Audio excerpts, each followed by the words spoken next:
Love always ends in loss. If you choose not to love, you still lose. Would you still choose it if you knew how it ends? Things in our hands become weapons when we think everyone outside of our bubble is an enemy. If you started to say to life, I'm not here to have to win, I'm here to give a gift, then life becomes very different. I start watching the first 5 minutes and I'm like, Scott, what have you gotten me into? Because that music starts off, Love the music. Soundtracks are remarkable. but like, you know, it's heavy when it starts. Like, it just starts in such a pretty but melancholy place, like musically feeling and tonally. And she's like kind of by herself, you know, in what we see as the present. And I was just like, oh, and then, you know, obviously it shows that her daughter getting sick and everything. And I'm like, Scott, what have you done to me? What have you gotten me into here? So that was my first reaction to this movie today when I was watching that. I was like, oh, here we go, buckle up. Because I rewatched it today to just like I wanted it to be fresh, but then I was like, maybe I should have built in some emotional processing time between watching this movie and recording this episode. Well, I think the initial thing that kind of stands out is that you think initially when you watch it, when you sit down, I thought, okay, I'm going to watch a sci-fi movie. But my wife hates sci-fi. Katie just hates sci-fi. And so I went in thinking, okay, I'm going to have to just convince her that this is a fun sci-fi movie. But very quickly, like you said, you figure out, okay, this is something very different than sci-fi. While it is in a sci-fi genre, it's really a philosophical movie. And that's the thing about it. You got to think about it from a philosophical standpoint because it deals with bigger issues than just, you know, some other planet and aliens. It's definitely not.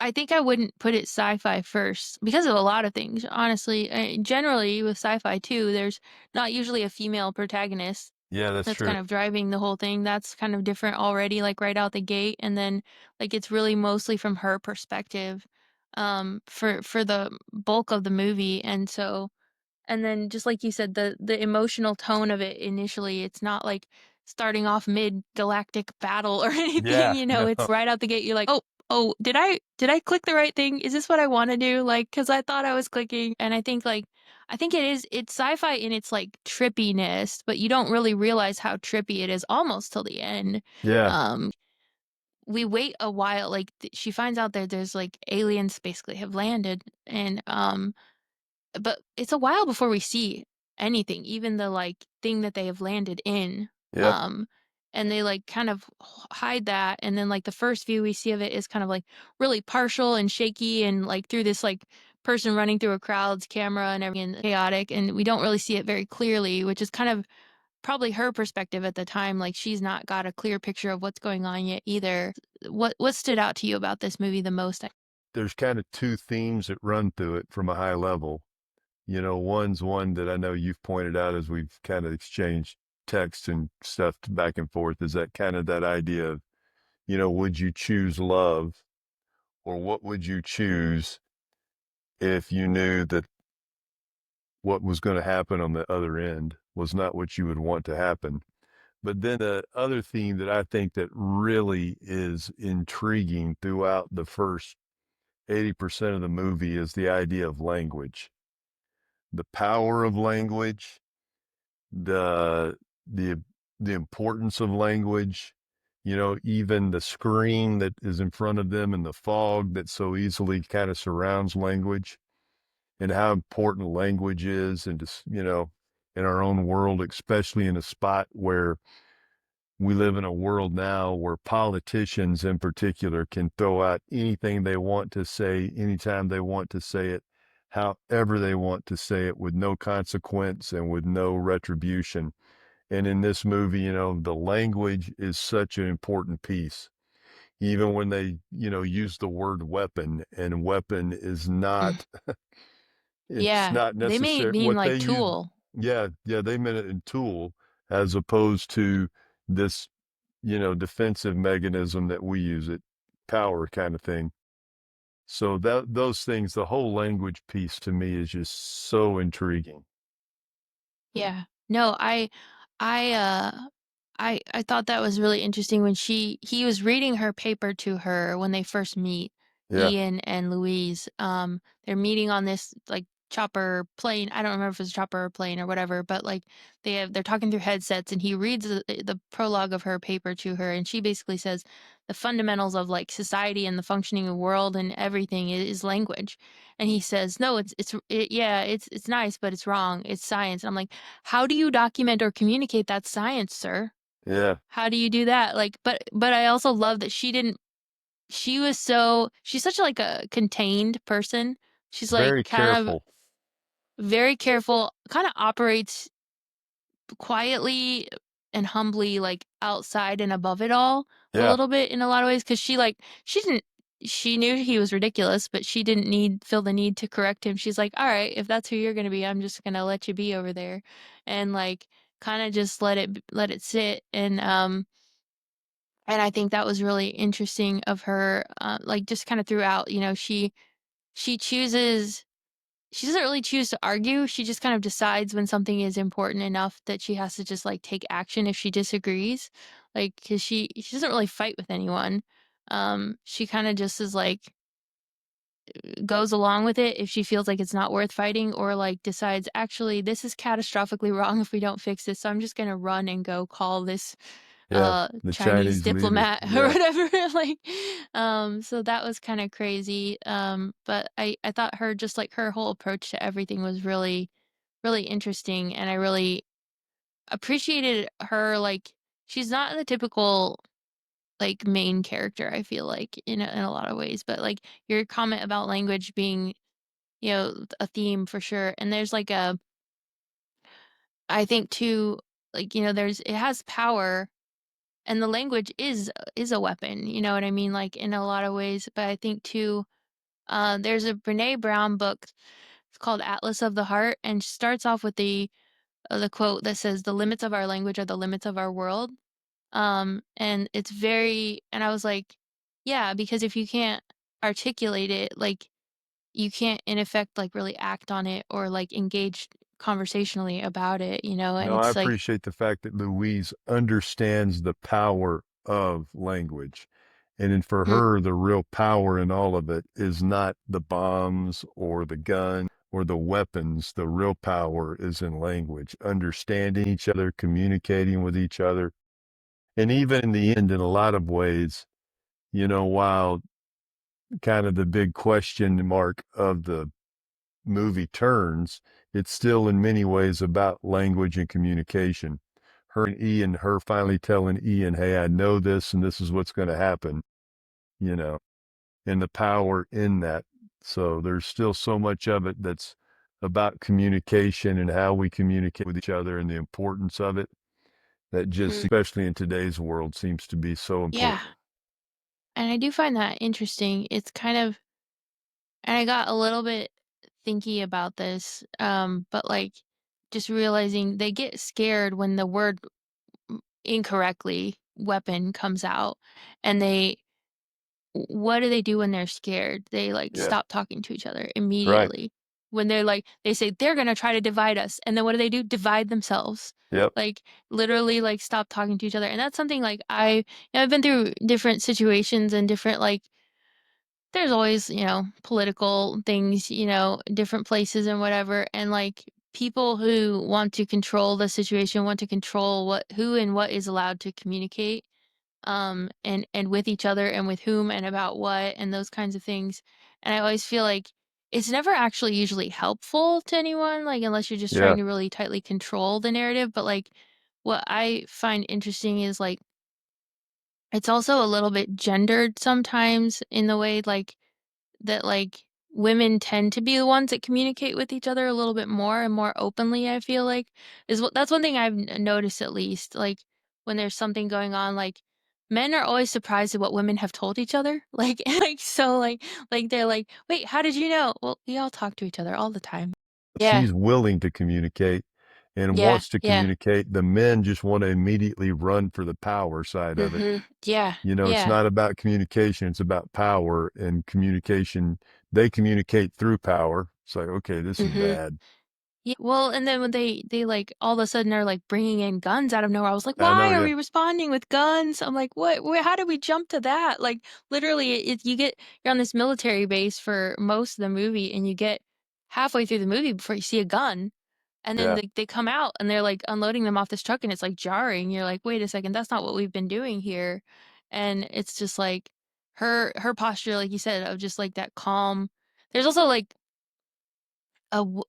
you have to be able to sit with, like, discomfort and lack of Yeah. control and kind of like a belief that it's gonna be okay even if you're not, like, death gripping it the whole way through kinda Certain amount thing. of Cause trust. Yeah. yeah, yeah, and I think the people that want to force control situations want to think that that's, uh, like, that's the, like, brave or, like, tough approach or whatever, but, like, it's actually harder to and braver to, like, believe that you're gonna be fine when you're not the one in the driver's seat, you know what I mean? Like, and I think she's very much and I wish we did know like, we start off thinking we know Louise, like, her Yeah. background, but we don't actually. And I kinda wish we did know a little bit about her because she does come into that, um, situation very grounded already. Um, and so there's something about her, like, that just you kind of do wonder, like, what has this woman's life been up to this point that she's, like, already so steady throughout, like, she's the only one that went to work the next day, like, the aliens landed. That was kind of interesting too, but yeah, and I think, your comment about the other theme of, like, um, like, this, would you choose that, if you knew it was gonna still, like, Yeah. hurt, Foreknowledge. basically. Yeah.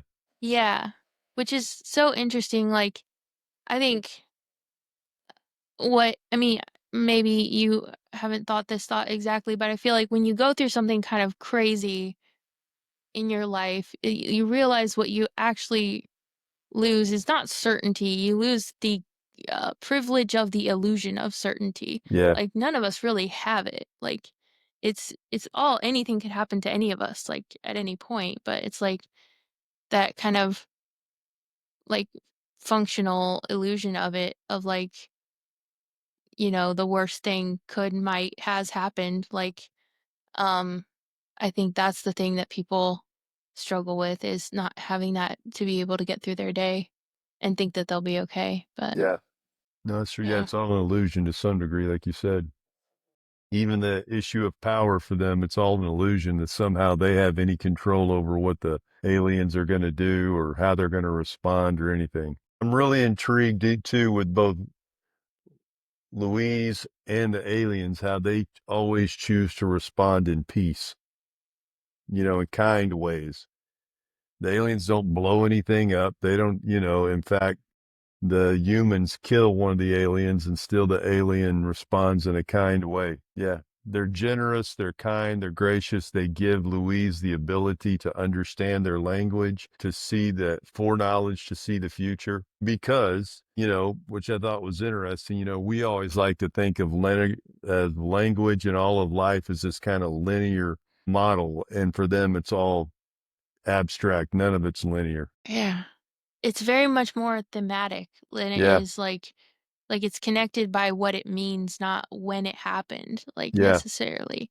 And, like, so that's something I thought that was interesting too, is, like, um because one thing I learned when I was in grad school is that, like, the part of your brain that holds, like, your emotions and your, like, the deeply affective, like, can be also traumatic, can be positive, but it's like the part of your brain that touches the emotions closest to your brain stem.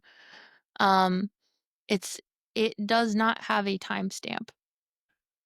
So when have you ever had, like, a moment where, like, it's very, this feels like that, like, and you, like, are, so um like, something like a smell or something, like, will take you back to, like, a very specific situation, and you're feeling in the room, not like you're completely fine and safe in the room that you're in, but you feel like you're in this other room when you weren't safe. Yeah. Like, and so your body and everything about that's going on inside of you right now is essentially back in that other room. Yeah. Because it has been triggered for whatever reason, and it doesn't know that it's not in 2026 on this podcast talking to me. It thinks it's, back in that situation. It's gearing up to, like, protect you. Yeah. And it does that because it's, like, closer to your brainstem, because if it had to go all the way through your logic part of your brain, it would take too long to get there, and you might, It's interesting too in light of the movie because they always kind of when it most of the time when they kind of see these moments in Luis's life that kind of pan back or pan forward at all, like you've at least hinted at that kind of fear or trauma that she's wrestling with in those moments. So that's interesting, that thought that you kind of Yeah. did there. Yeah, I think that what is interesting too is, like, they kind of do connect they kind of take that idea of, like, those things being connected similarly, but then they also add some of the other they add more to it of, like, some of the positive instances that were similar, but maybe thematically close, and, like, um and I think that's what was interesting is, like, they're showing her, like, yes, this, but also this.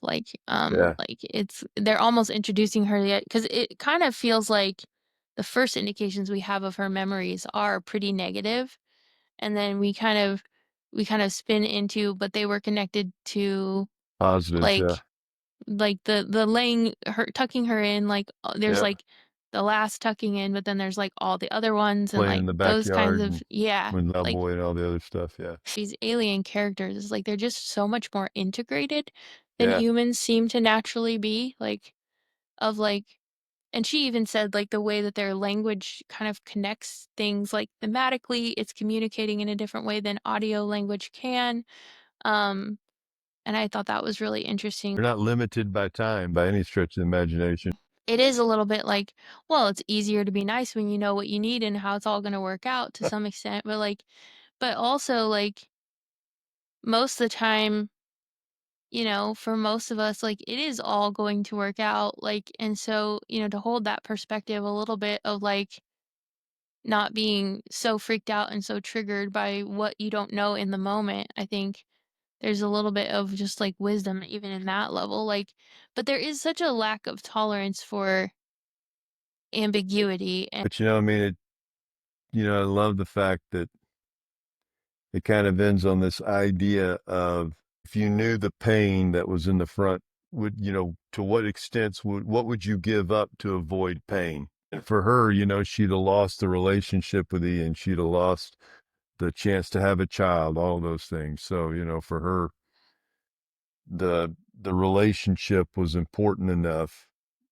to go through to take the pain. I used to think this way. The goal of, like, improving and working hard, or, like, learning more or bettering yourself is, like, that the goal of life is to, like, get so good at it you don't ever get knocked down. Yeah, Like, you don't you have get so pain good yet. you don't fall down. You get so good at, you can avoid it, you can out engineer it, you can outmaneuver it, you can, like, you don't knock yourself down, you avoid all the potential mistakes, you make all the right choices, and, like, that's actually not possible. It's and so, because it's not possible, what actually what my perspective has been, like, what you actually should get good at is, like, that tolerance, like she has, like, that tolerance of, like, staying in the ambiguity, letting Yep. it like, The see what uncertainty. happens, but and to get back up, like, to know that, like, yes, I might get knocked down if I do X, but, like, I can get back up, and, like, then I'll get knocked down by something else later, and then I'll get back up, like, and, like, Yeah. getting those muscles really, um, Yeah, most of working us the way aren't they need really to. willing to say, "Hey, I'm willing to climb the mountain to see the view above." We're just like, "Hey, just get me up there real fast. I don't want to have to walk it or hike it or struggle Mhm. with it." No, and she's, like, kind of it's that whole, like, process versus outcome kind of Yeah. idea, that she's willing to sit with, and I do think there's something to that, like, and I feel like that's what Louise brings to this, is, like, that they come at this with, like, force and, like, certainty and all these kinds of things, and she's come at it with, like, listening and perspective and patience and, like, attempting to understand, not thinking she knows everything, and I think, that's really there's value to see what that ultimately brings up, but Yeah, and I thought, I mean, they talk about it. towards the end of the movie in the regards to a non-zero sum game. And I think most of us want to live in a zero sum game world, which is I win, you lose. She comes back, or he does, Ian does, that non-zero sum game, which is nobody has to lose. There's a way to do this and to live life in a way where all of us enjoy kindness, where all of us enjoy love, where all of us make space and are hospitable and generous as people.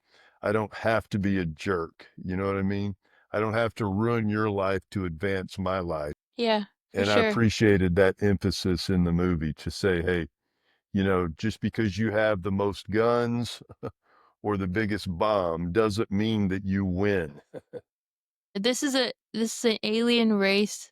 That was the thing too, like, I mean, alien race that did not think or engage in that way at all, like, did not respond in that way, did not like, they didn't even they thought, "We're gonna blow them up and we're gonna start the war." Like, but that's not what would have even happened, I don't think, No, I had agree. that Yeah. been what they'd done.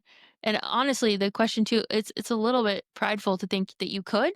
You don't Yeah. know them. You don't know what that thing's made of. Like, you think I don't your know what they're guns are even gonna work. capable of. You're Yeah. hoping they are. Yeah. Like, so you hope they work, but, like, you don't actually even know, and so, like, there's a lot of assuming there too, and I think that's just interesting that, like, what yeah, I think just, like, there's no curiosity, there's, like, certainty, and I liked what you said there, like, because the fact is there's actually enough, like, there's actually if we're all, like, acting like it, there's actually enough. It's the not acting like there isn't, like, that makes there not be.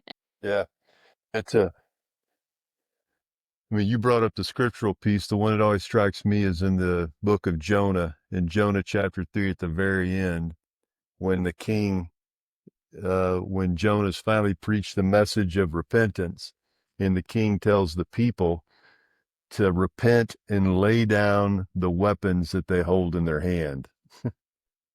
And so those weapons are not always guns. Sometimes they are. Sometimes the weapon that you hold in your hand is this phone that I text with, you know what I mean? Mhm, Or any number mhm. of things. Yeah, And what the real challenge for us is to lay down the things that we use as weapons, to set those yeah, aside, yeah. to communicate well, to hear each other out, and to see what the possibilities are even through the pain.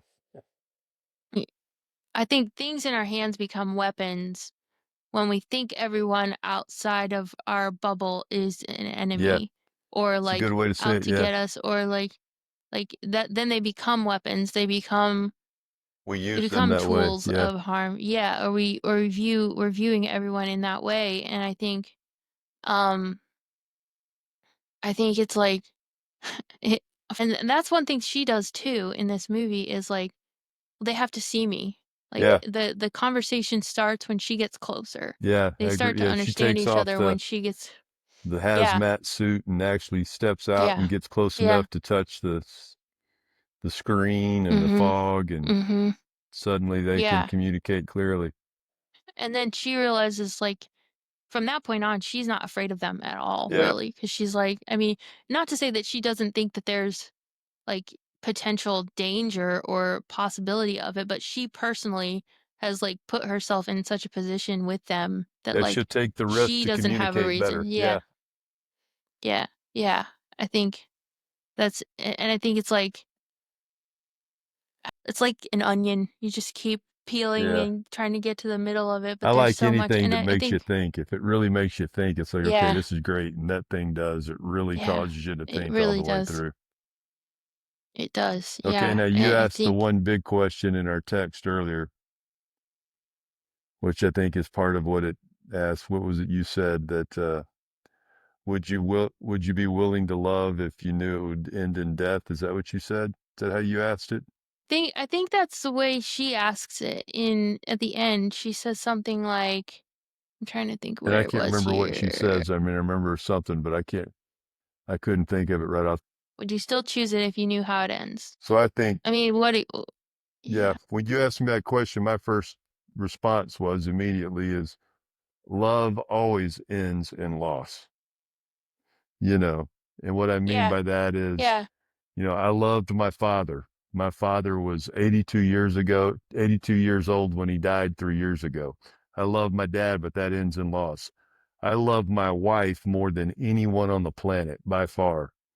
And at some point in time, that's going to end in loss. Doesn't mean our marriage is going to dissolve in the sense that I'm going to divorce her, she's going to leave me. It just means that at some point in time, one of us is going to die. Yep. And so, Yeah. any Yeah. form of love, I love my dog. My dog is my best friend, but at some point in time, he's 7. It's going to end in loss, Yeah. you know? Yeah. And Yeah. so It's I like, think love I mean, always ends in loss. yeah.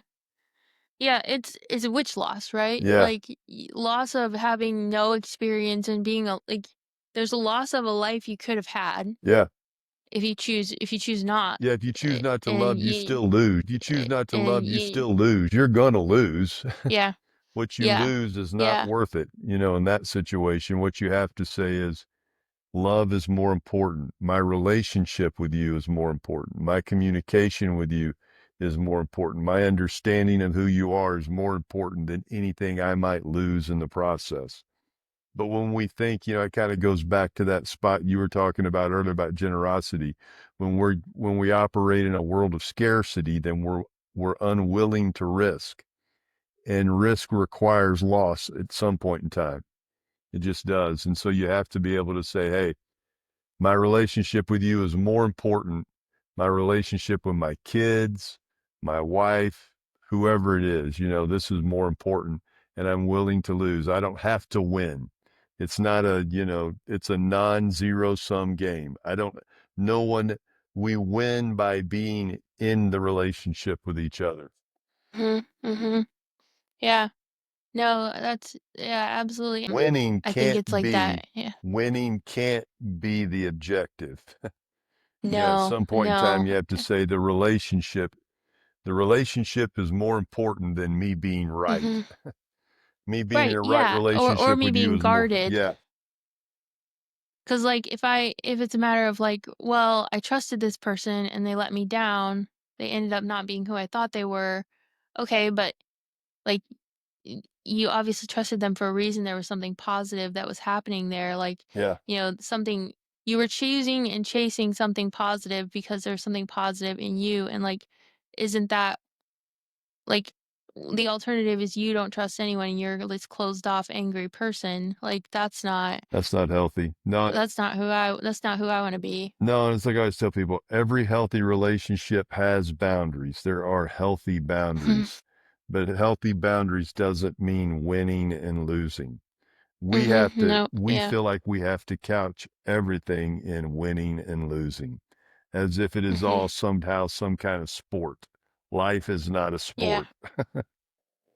sport. Part of what I appreciated, as silly as it is, about the aliens is they weren't trying to win or lose. They were trying to make life better for mankind. We're going to give you this gift. This gift is to see language in a different way other than linear, to see the world other than just through this simple linear time thing frame that we live in. And so it's really fun. If you started to say to life, hey, I'm not here to take over. I'm not here to have to win. I'm here to give a gift.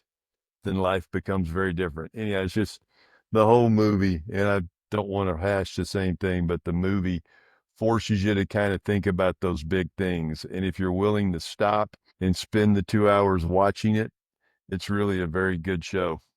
I think it yeah, it's really good in that perspective of the value of curiosity, the value of like respecting uncertainty and like taking the time to be curious and figure things out and not assuming you already like the military is just afraid because they don't already know Yeah. rather than saying, okay, what can we learn?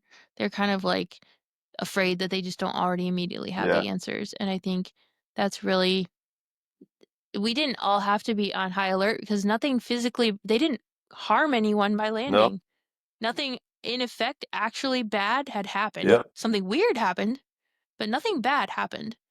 And but our immediate response was this must be violent, this must be bad. And so like that whole cascade of, the military even being the ones that are, like, taking over these situations is our perspective as people in that way, and one thing I thought was really interesting is, like, you kinda see her house too, like, there's, like, this a lot of the movie is, like, through this, like, view chamber in the alien spaceship or whatever, and it's this, like, long tunnel, and you just see this, like, shaft of light, and that's, like, kind of where the perspective and where everything that we learn about them comes from is that other side of the screen, and I was noticing this at the end when she's, like, in her house again by herself that, like, her house kind of looks like that Little chamber, yeah. viewfinder kind of looking, yeah, I which was she was just standing there, and I was like, "That's the same shape," and it's just kinda crazy the way that, like,